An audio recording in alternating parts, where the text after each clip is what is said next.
Welcome to Cage Minds. I'm your host, Micah Frankel, LFA 113, Belton, Texas. Welterweight action. Chris Brown's going to be taking on Steve Jones. Chris Brown joining us right now. How you doing, sir? Doing great. Tired, but I'm doing good. Man, I got to comment right away. The grill looking good. The grill looking good. Out here shining, out here shining.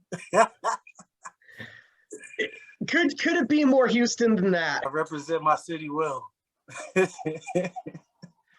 How you feeling now, Chris? 2 fights into being a welterweight, getting acclimated to the division. It feels good to be back at 170. All my amateur fights except one were at 170, so it's definitely my natural weight class. So it's definitely been feeling good. The weight cut's a lot easier, not killing myself. I can, live a little better, but I definitely am enjoying my 170.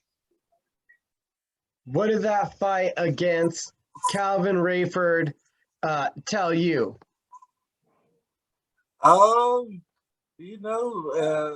Just got back to being myself, what I'm capable of, just being me, feeling fresh. That was the best I had felt going into a fight,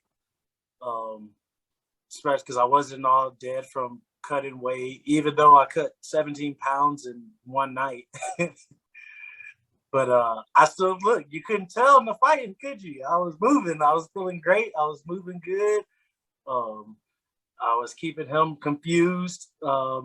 There's levels to this stuff, and it just shows that, Breezy's on a different level. 17 pounds still in one night. Is there still some things to get mastered in your process? Yeah, being better about my water loading. I drank a gallon of water before I got on the plane, and when I flew, because I woke up at 180, I drank a gallon of water from my last gallon of my water load. And when we landed there, I was 187. And I was like, what the hell? Like, how could I? I started freaking out. I got off the plane. I didn't even want to tell Joey that what the weight was. I'm sitting here like, man, what is going on? Like, what do I do? Like, 17 pounds. And I told Joey, and he was like, oh, he's texting Wink like, oh, Wink, I don't know. And I was like, man, we're going to make weight. I was like, I'm going to do whatever I got to do, and I'm going to make the weight. And I made the weight. How's everything looking for this camp? Everything's looking good. My weight, this was I took it short notice. My weight, I thought my weight was going to be a little bit of an issue just because I had took time off because of my neck issues or whatever. So when I got the call, I was like, hey, I'm just gonna take it anyway. But I'm where I need to be a week out. I'm in the 80s, so right where I need to be. You fought in April, and then in May there was a car accident. Yes, I got in a car accident at 5 a.m. on May 16th on my little sister's birthday. May 16th, I got into a car accident. Lady ran a red light when my nephew was driving, and me and my best friend were in the car. If I wouldn't have been paying attention, she would have T-boned us. So I'm just glad I have my head on the swivel. How many car accidents is this now, just since you've been with the LFA? I guess this is the second one for sure. I think in the last year it's been the two. The elk tried to get me, and then this lady tried to get me. Somebody always trying to get Breezy. I prefer the people. All this extra stuff, cars and elks and all that other stuff, they can miss me with that.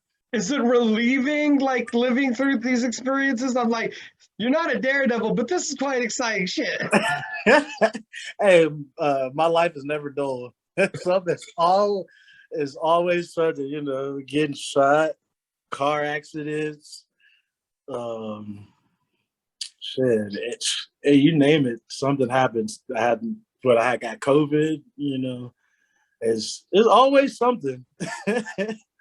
All these crazy situations, does it almost make it easier to get over those adversities when you're talking about like the having to cut 17 pounds of weight, stuff like that? Yeah, adversity's nothing, man. Like all the shit I've been through, like it's just another day. It's just like, hey, so what do I do? What do I need to adapt to the situation? And I just go. I don't really ever feel bad for myself or, start thinking negatively. I just stay positive and do what I got to do. We'll be taking on Steve Jones, LFA 113 on July 30th in Belton, Texas. First time you're getting a fight as a pro in Texas. I know that's got to be something special for you. Super excited. Like, I've been trying to get a fight in Texas forever. I think I have one amateur fight in Texas, and I've never been able to fight out there again. So I'm very happy that my family and friends in Texas will be able to make a trip to actually see me in action in person. So it's definitely a dream come true. It ain't Houston, but it'll do. I don't plan to leave anything to the judges. Because he's technically gonna be the hometown guy. Because it's not going to be far. I think he's from Longview, or he fights out of Longview, so it's not going to be very far trip for him. So technically, he'll have the home advantage. But that's where I'm from, Texas. I lived in Dallas for years, so I got people everywhere. Do you feel there's going to be any advantage for you then coming from the elevation going back to the flatland? Oh yeah, my conditioning is going to be through the roof. It's going to look like last fight, like how it was just nonstop. And then taking a look at Steve and his last couple fights, I feel like that guy's a brawler is the best way to kind of describe him. Yeah, and I like that because the last guy didn't want to engage. He just ran from me the whole fight, so because he didn't want to get taken out. But I think this guy will try to come forward more, so that'll open him up more to what I'm trying to do. My striking is on a whole different level than his, so I'm imagining it's going to be looking like last fight. I'm going to put on a show. I'm going to show that he's not in my league and that he can't keep up with the barrage of strikes that I'm going to hit him with. I feel like from what we've seen out of you, Chris, that early on in your career, you were more comfortable as the counter striker. And in this last fight, we saw you take a step forward as the guy initiating the exchanges. Right. Because I prefer to counter strike, but when you get into fights with these guys that don't want to engage, and I have to hunt. So that's something me and Wink have been working on for a long time now, is just stay hunting, keep hunting, not really backing up.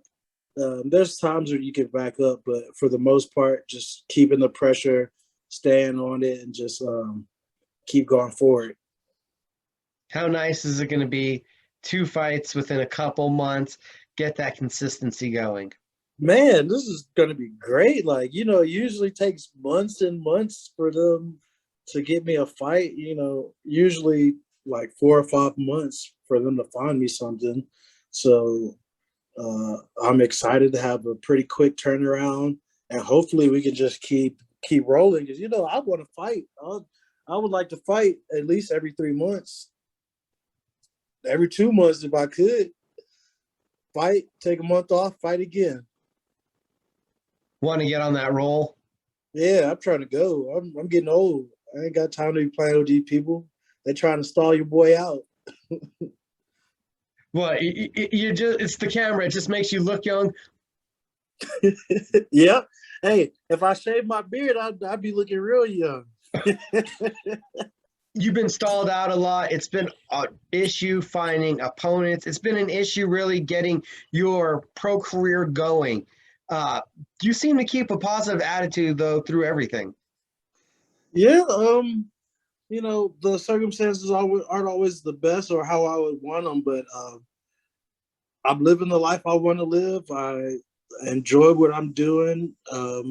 living my dreams every day. I get to go and train and, be at one of the best gyms in the world. Being around my team is they're like family. So I just love it. I love everything that goes into it. I hate running, but it's the necessary evil. So we know Coach Wink, a big influence, Craig Jackson, a big influence on you. Yeah. What's some of the best advice they've given to you that you can share? Nothing of the secret ninja stuff. With Wink, like something he told me when I was younger is just enjoy the journey, and that's really like is what gets me to be, as jovial as I am about everything. Just like I'm just enjoying this ride. Like, there's a lot of people out there that wish they were in this position and wish they had the opportunities that I've had. So I just embrace everything and just appreciate everything that I'm given, especially like, I could have been gone a long time ago, but I'm still here. So I'm just enjoying this life that I live. Chris, I know you. This is me and you right here. I've seen you have this tendency in fights, and I love you, man. But you get a little excited, and Oh, I I just get very excited, especially when people like last fight. I was getting frustrated because he was starting to running away. But yeah, I definitely keeping my nerves in check. It's just I get super excited just finally getting a fight, and I'm so anxious, and I'd be like, oh, but I'm getting better at it. and that's how I got to ask, how do you keep all those emotions in check on the walkout and as the fight begins there in front of the family? I've seen amateur fights where the Brown Bunch came out to Albuquerque, and it was a pro kind of crowd level excitement. I can't imagine what it's going to be when they can all drive there and even more people will be there. How do you keep things in check? I don't really think about it. I enjoy like putting on a show for everybody. So when my family's there, it's just extra motivations. Like, oh, I can't go out here and look bad. So especially if everybody's there. But I really don't try to think about it too much. Especially like once I'm in the zone, like I just get in a good mood, super relaxed. Like Wink, whenever I'm too serious, Wink will be like, "Nah, why are you smiling, Breezy? Have fun." Like that's when I do my best. When I'm just like after this last fight, Joey and Joel were like we never seen someone so calm before a fight. You're just walking around talking on the phone. Like my brother called me from prison, so I was talking to him on the phone, talking to my mom. Just walking around, just in a good mood, just like not stressing myself out. I know what I need to do, and it's like it took like I know Bones used to always be like, "Oh, go out there and have fun," and me thinking like the only fun you have it is if you win. But as I got more into this stuff, it's like, yeah, I got to do is go out there and have fun. I know what I'm capable of, and I know what I can do. So it's just just go out there, be relaxed, not too relaxed, but know we're in a fight, but just go out there and just do what I do. Because sometimes I overthink things or I get too anxious about it. It's best to just have a clean slate and just go in there just clear headed and calm. You got a prediction for us on the fight? I'm going for a finish. I believe that I can get a finish. I don't plan on letting up on him. Chris Brown, thank you for the time. Thank you for having me as always.